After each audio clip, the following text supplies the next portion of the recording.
ये कहानी है उस जहाज की जो अपने टाइम का सबसे बड़ा और लग्जरियस जहाज था, जो समंदर में तैरता हुआ एक जहाज कम एक लग्जरियस होटल था, जिसको सिर्फ देखने के लिए ही इंग्लैंड के साउथहैम्पटन शहर के डॉक पर लाखों लोग आए हुए थे। और इस जहाज की एडवर्टाइजमेंट भी अनसिंकेबल शिप के नाम से की गई थी, क्योंकि ये जहाज काफी ज्यादा मजबूत और इसमें काफी सारे एक्स्ट्रा फीचर थे सेफ्टी को लेकर। पर इसके बावजूद ये जहाज अपनी पहली ही यात्रा में अटलांटिक ओशियन में डूब जाता है, जिसके डूबने के 70 सालों के बाद ये जहाज हमें अटलांटिक ओशियन में मिलता है। जो जहाज था आरएमएस टाइटैनिक।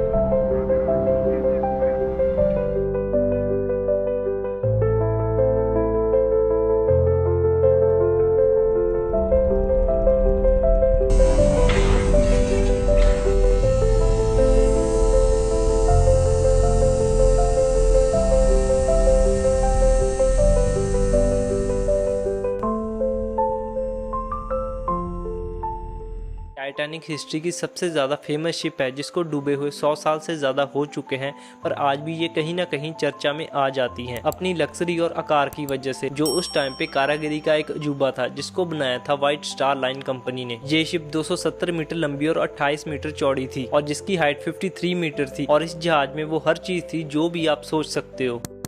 टाइटैनिक शिप 10 अप्रैल 1912 को इंग्लैंड के साउथहैम्पटन शहर में अपनी पहली यात्रा को शुरू करने के लिए रेडी होता है, और पैसेंजर्स को सुबह 9:30 से 11:30 से पहले इस शिप में बोर्ड करना था। और 12 बजे के आसपास टाइटैनिक इंग्लैंड के साउथहैम्पटन शहर से अपनी पहली यात्रा शुरू करता है। और ये जहाज इतना ज्यादा पॉपुलर था, सिर्फ इसको देखने के लिए ही साउथहैम्पटन शहर के डॉक पर लाखों लोग आए हुए थे। और टाइटैनिक के कैप्टन होते हैं 62 साल के कैप्टन एडवर्ड स्मिथ, जो एक एक्सपीरियंस्ड कैप्टन थे, और साथ ही जॉन जेकब एस्टर फोर थे, जो इस शिप पर सबसे ज्यादा रिचेस्ट पर्सन थे। थॉमस एंड्रयूज, जिन्होंने इस शिप को डिजाइन किया था, वो भी इस शिप को बोर्ड करते हैं। टाइटैनिक को इंग्लैंड के साउथहैम्पटन शहर से अमेरिका के न्यूयॉर्क शहर तक पहुंचना था। इस जहाज के चलने से पहले इसके क्रू में काफी सारे चेंजेस किए गए थे, और जिनमें से डेविड ब्लेयर को भी रिप्लेस किया गया था नए क्रू के साथ। और डेविड ब्लेयर गलती से एक लॉकर की चाबी अपने लगेज के साथ ले जाते हैं, और उस लॉकर में क्या था वो आपको बाद में पता चलेगा। इसके बाद 6:35 पर यह जहाज फ्रांस के चेरबर्ग शहर में पहुंचता है, जहां से उसे और पैसेंजर्स को पिकअप करना था। और यहीं से एक पैसेंजर मार्गरेट ब्राउन बोर्ड करती हैं, जो एक फर्स्ट क्लास पैसेंजर थी, जो बाद में एक इंटरनेशनल सेलिब्रिटी बन गई थी अनसिंकेबल मॉली के नाम से। नेक्स्ट डे 11 अप्रैल को सुबह 11:30 पर यह शिप आयरलैंड के क्वींसटाउन पहुंचता है, जो इसका लास्ट स्टॉप था, जहां इस शिप की 12 घंटों की स्टे थी। अब टाइटैनिक अपने लास्ट स्टॉप से होकर अमेरिका के न्यूयॉर्क शहर की जर्नी को शुरू करता है। अब टाइटैनिक में 22,040 लोग थे, जिनमें से 900 क्रू मेंबर थे। 13 अप्रैल से ही समुद्र में मौसम काफी शांत था। समुद्र में हवा भी बहुत कम चल रही थी, जिससे समुद्र में लहरें ना उठने के कारण बाद में आइसबर्ग को देखने में काफी बड़ी मुश्किल होने वाली थी। टाइटैनिक में लोग काफी खुश होते हैं, लोग इस नई शिप को एक्सप्लोर कर रहे होते हैं, और जो रॉयल फैमिलीज है इस शिप की लग्जरीज का लुत्फ उठा रहे होते हैं, और कुछ शाम को इस शिप में पार्टीज कर रहे होते हैं। इस time Titanic 40 kilometre per hour की रफ्तार से आगे बढ़ता है, जिस स्पीड को टाइटैनिक नेक्स्ट डे 14 अप्रैल तक मेंटेन रखता है। 14 अप्रैल के दिन रात 9 बजे टाइटैनिक को पहली आइसबर्ग की वार्निंग मिलती है आरएमएस करोनिया से, जिसके बाद और भी कई शिप से टाइटैनिक को आइसबर्ग की वार्निंग कंटिन्यू मिलना शुरू होती हैं। टाइटैनिक अभी भी अपनी स्पीड को कम नहीं करता, उसी स्पीड में आगे बढ़ता जाता है। 14 अप्रैल की रात को समुद्र बिल्कुल शांत था। इस दिन आसमान में मून भी नहीं था, और जिसके कारण इस दिन समुद्र में जो रात थी काफी काली थी, जिसके कारण दूर से आइसबर्ग को देखने में काफी मुश्किल होने वाली थी। टाइटैनिक के क्रो नेस्ट में आइसबर्ग को देखने के लिए फ्रेडरिक फ्लीट और रेगिनाल्ड ली होते हैं, इनके पास दूर तक देखने के लिए कोई दूरबीन भी नहीं थी। टाइटैनिक पर इनकी इकलौती दूरबीन उसी लॉकर में बंद है, और उस लॉकर की चाबी जो है डेविड ब्लेयर गलती से अपने लगेज में ले जाते हैं, जिसके कारण क्रू नेस्ट में बैठे ये लोग बिना दूरबीन के दूर तक नहीं देख सकते थे। सबसे पहले फ्रेडरिक और रेगिनाल्ड आइसबर्ग को देखते हैं, जो बिल्कुल टाइटैनिक के सामने होता है, और वो फौरन बेल बजाते हैं। जब कैबिन में उनके फोन को उठाया जाता है, तो वो सिर्फ 3 वर्ड कहते हैं, आइसबर्ग राइट अहेड। फौरन टाइटैनिक के इंजन को फुल स्पीड पर रिवर्स कर दिया जाता है, और इसके व्हील को पूरा लेफ्ट की तरफ घुमा दिया जाता है, जिससे जो टाइटैनिक है लेफ्ट की तरफ चले जाए। इसके बावजूद 14 अप्रैल को 11:30 पर टाइटैनिक राइट साइड से आइसबर्ग से टकरा जाता है, और जिसके झटके का शिप में बैठे सभी लोगों को पता चलता है। इसको देखने के लिए लोग शिप के डेक पर आते हैं, जिसको लोग पहले इतना सीरियसली नहीं लेते, क्योंकि लोगों को लगता था इस टक्कर से टाइटैनिक नहीं डूब सकता, और इससे टाइटैनिक का जो आगे का हिस्सा है वो काफी ज्यादा डैमेज होता है,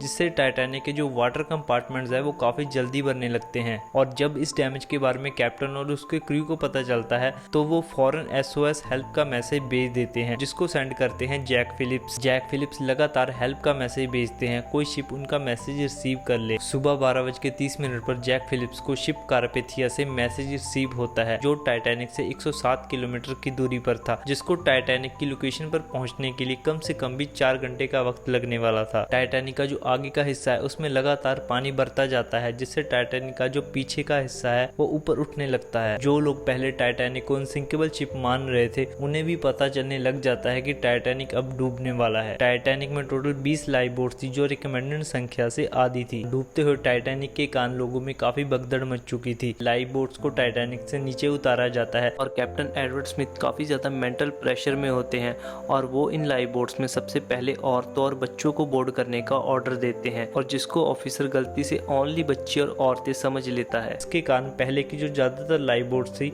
उनको सिर्फ आधा ही भरा गया था। 1:50 पर जो लास्ट लाइफ बोट है उसको नीचे उतारा जाता है। इसके बावजूद टाइटैनिक में अभी भी 1500 के आसपास जो लोग हैं वो बचे हुए थे। टाइटैनिक का क्रू किसी तरह की मदद मिल सके इसकी पूरी कोशिश करता है। वो लगातार फ्लेयर्स चलाते रहते हैं ताकि कारपेथिया या कोई और शिप उन्हें देख ले। अब तक बहुत से लोगों ने बचने की जो उम्मीद है वो छोड़ दी थी। काफी सारे लोगों ने अपनी मौत को एक्सेप्ट कर लिया था, और जो टाइटैनिक का म्यूजिक बैंड था वो भी टाइटैनिक के डूब जाने के अंत तक म्यूजिक को बजाते हैं। ये सोचते हैं वो म्यूजिक को लास्ट टाइम बजा रहे हैं। सभी लोगों ने लाइफ सेफ जैकेट पहन ली थी। इसके कुछ समय के बाद टाइटैनिक के आगे के हिस्से में और ज्यादा पानी भरने के कारण जो पीछे का हिस्सा है वो सीधा ऊपर की तरफ खड़ा हो जाता है, जिससे लोग टाइटैनिक का जो हिस्सा हवा में है उसकी तरफ भागना शुरू कर देते हैं। टाइटैनिक के कैप्टन अपनी इस शिप को ना बचा सकने के कारण अपने आप को टाइटैनिक के जो कंट्रोल रूम है उसमें बंद कर लेते हैं।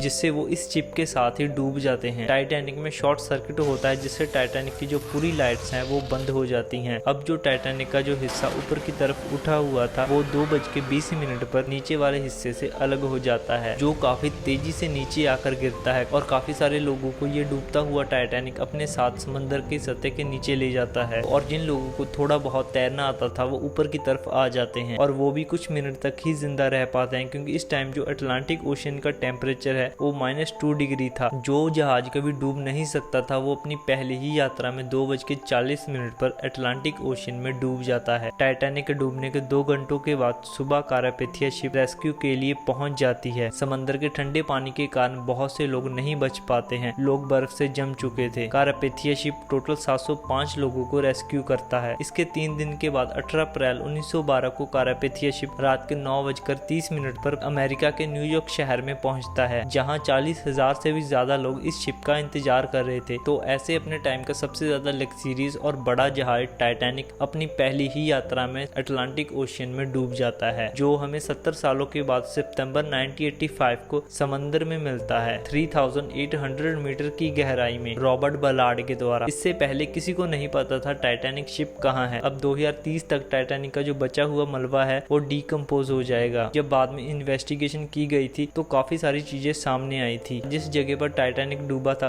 उसके सिर्फ 37 किलोमीटर की दूरी पर कैलिफोर्नियन जहाज था, जिसने रात को आइसबर्ग्स के कारण आगे ना बढ़ने का फैसला किया था, जिसको टाइटैनिक का SOS मैसेज इसलिए नहीं मिल पाया था, उन्होंने अपना इंजन और रिसीवर बंद किया हुआ था। टाइटैनिक की बॉडी में स्टील रिवेट्स के साथ साथ रॉट आयरन रिवेट्स का यूज किया गया था, जिनकी क्वालिटी इतनी ज्यादा अच्छी नहीं थी, और जिसके कारण इस टक्कर से जो रॉट आयरन रिवेट्स थी वो काफी जल्दी खुल जाती हैं, और जिसके कारण ही टाइटैनिक में पानी भर जाने के कारण ये जहाज काफी जल्दी डूब जाता है।